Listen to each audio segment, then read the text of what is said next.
Estamos de regreso y desde la ciudad de Guayaquil nos acompaña Richard Gómez, representante de la Central Unitaria de Trabajadores. Nuestro invitado, vamos a abordar diferentes temas. ¿Qué tal? Muchísimas gracias por acompañarnos desde los estudios de Guayaquil. Ustedes han sido frontales al decir que no están de acuerdo con otras marchas que han sido convocadas. Es decir, ¿ustedes respaldan la propuesta del gobierno? Bueno, buenas noches y un saludo a los trabajadores y al pueblo ecuatoriano.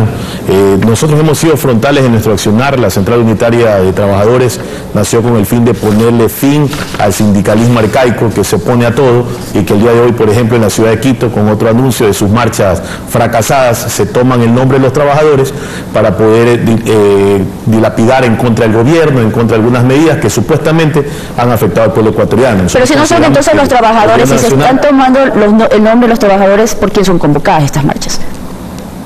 Sí, pero bueno, no son trabajadores. Si usted ve el día de la marcha el día de hoy, solamente muchos de las banderas eran de la Unidad Popular. Comprendemos que hay unas elecciones en el año 2019 y muchos de ellos pues quieren sumar algo de votos a sus candidaturas que siempre las han perdido en todas las provincias del país. Entonces nosotros de primera rechazamos que se tomen el nombre de los trabajadores, aquellos que no trabajan, no son dirigentes sindicales y por tanto utilizan estos membretes para hablar a nombre nuestro. Eso lo rechazamos. En el otro sentido, más bien en las medidas creo que económicas, el presidente ha sido categórico justamente reconocer el hecho de que las medidas no afecten al pueblo ecuatoriano.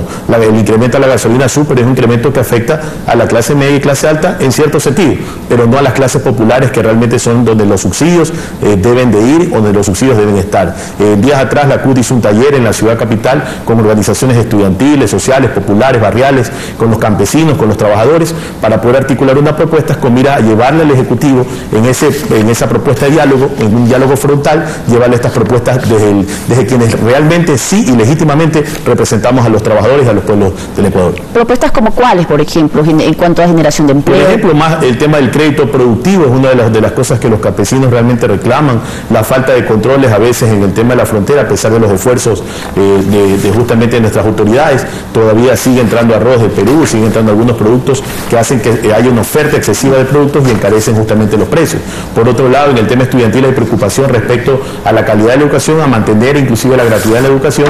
En el tema universitario hay justamente algunas propuestas de la FEU en este sentido y algunas preocupaciones respecto a justamente el financiamiento del tema de la gratuidad de la educación. Y el tema laboral, el Código del Trabajo. Escuchábamos a la Presidenta de la Asamblea hablar de algunas leyes, pero no escuchamos hablar del Código del Trabajo. Eso queríamos decirle al Presidente de la República, que nuestra propuesta y una propuesta de él de campaña por la cual el sector obrero lo apoyó, fue llegar a ese Código Integral de Trabajo en donde se acabe la discriminación entre trabajadores del sector público y privado, se afiance la jubilación patronal y se reconozcan los derechos a los trabajadores autónomos y una serie de sectores que durante más de 78 años han sido excluidos del Código de Trabajo actual.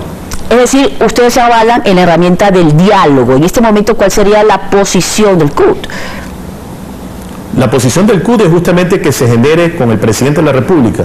No queremos conversar con ningún ministro, sino con el Presidente, un diálogo con todos los representantes de las organizaciones sindicales, sociales, populares, estudiantiles, de jubilados y también el sector empresarial. Vemos con mucha preocupación que a pesar de los grandes esfuerzos que ha hecho el gobierno por condonar el tema de las multas, de los intereses, a algunos sectores económicos, pero también a los microempresarios, a la mediana empresa, todavía no vemos que haya una suerte de inversión fuerte en el sector productivo que justamente mejore la calidad de vida de los ecuatorianos a través del empleo. Es más, en las encuestas que tenemos en el mundo del trabajo, una de las principales preocupaciones es el tema del empleo. Entonces consideramos que también los empresarios deben de ponerse la camiseta del país, traer sus capitales que están afuera y poder invertir justamente en la empresa privada, reconociendo que el Ecuador es un país de oportunidades y que el Presidente de la República ha tirado una línea muy clara en defender justamente la seguridad jurídica, pero también darle las garantías para que el sector empresarial pueda invertir en el país. Entonces consideramos que cualquier marcha lo único que busca es desestabilizar, a pesar de que hoy han habido creo que 1000 personas en la capital,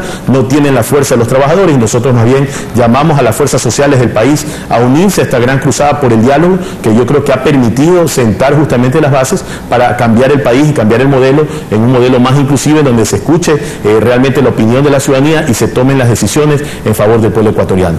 Muchísimas gracias por acompañarnos en este espacio desde Guayaquil. Richard Gómez, representante de la CUT. Gracias.